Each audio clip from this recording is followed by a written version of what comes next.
Hi guys. അപ്പം നിങ്ങൾക്ക് എല്ലാവർക്കും അറിയാം, നമ്മുടെ നാട്ടിലെ ഇലക്ഷൻ പരിപാടികളൊക്കെ കഴിഞ്ഞു. കേരളത്തിലെ UDFും നമ്മുടെ തമിഴ്നാട്ടിൽ നമ്മുടെ ദളപതിയും കൊണ്ടുപോയി. ഇതിനെക്കാട്ടിലും മുകളിൽ കുറച്ചുകൂടെ ഹൈപ്പായിട്ട് നിന്നത് നമ്മുടെ ന്യൂസ് ചാനലുകൾ ഈ ഇലക്ഷൻ റിസൾട്ട് അവതരിപ്പിച്ച രീതിയാണ്. കുറച്ച് ഞാൻ കാണിച്ചു തരാം.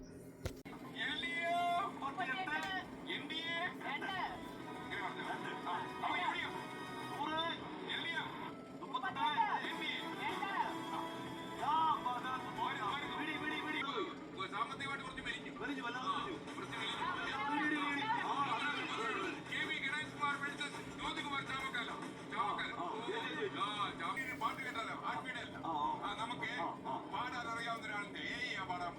അതായത് 24 തയ്യാറാക്കി വീഡിയോ സോങ്.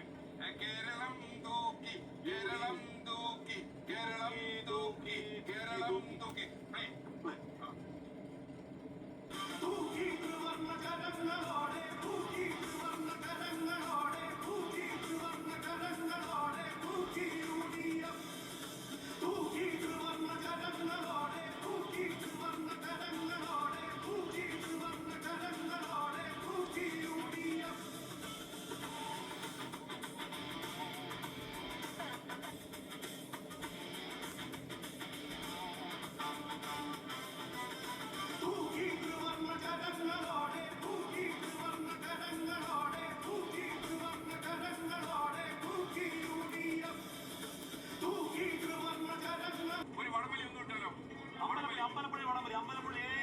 വടമലി കണ്ടുപിടിച്ച വടമലി കണ്ടോ?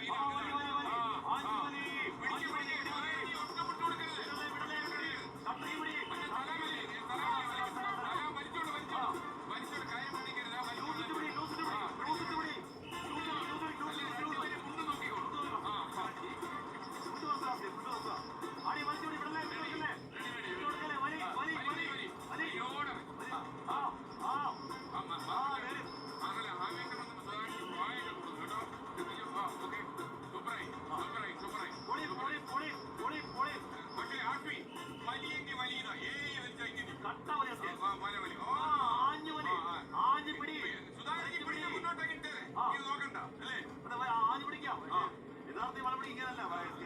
എക്സിറ്റ് പോളുകൾ കണ്ടു. പക്ഷേ അവർ ഈ ലീഡുകളിൽ, യഥാർത്ഥ ലീഡുകളിൽ 4ആണ് ഏറ്റവും കൂടുതൽ വന്നത്. ഇപ്പോൾ അത് 1 എന്ന് കുറേ നേരമായി നിൽക്കുകയാണ്. നേമം മാത്രം. ബാക്കി എല്ലാ മണ്ഡലങ്ങളിലും ചെറുതായൊന്ന് വന്നെങ്കിലും മാറിപ്പോയി. ഇപ്പോൾ നേമത്ത് മാത്രമാണ് NDAക്ക് ലീഡ്. ഒന്നിലുമാണ് കോൺഗ്രസ് 50 കടന്നിട്ടുള്ളത്. അതെ അതെ. മാത്രമല്ല ഇത്തവണ 22 സീറ്റുകൾ മാത്രമുണ്ടായിരുന്ന കോൺഗ്രസിന്റെ നിയമസഭാ കക്ഷി അംഗങ്ങളാണ്. ആലോചിച്ച് നോക്കുക.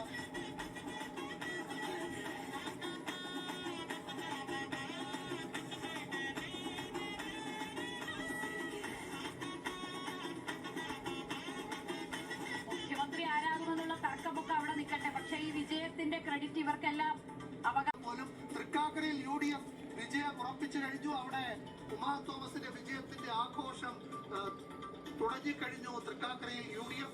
ചിറ്റൂരിൽ കോൺഗ്രസിന്റെ സുമേഷ് അച്യുതൻ 724 വോട്ടിന് മുന്നിലാണ്. മന്ത്രി കൃഷ്ണൻകുട്ടിയുടെ സീറ്റാണ്. ഇത്തവണ അദ്ദേഹം മത്സരിക്കാതെ ഇരിക്കുന്നു.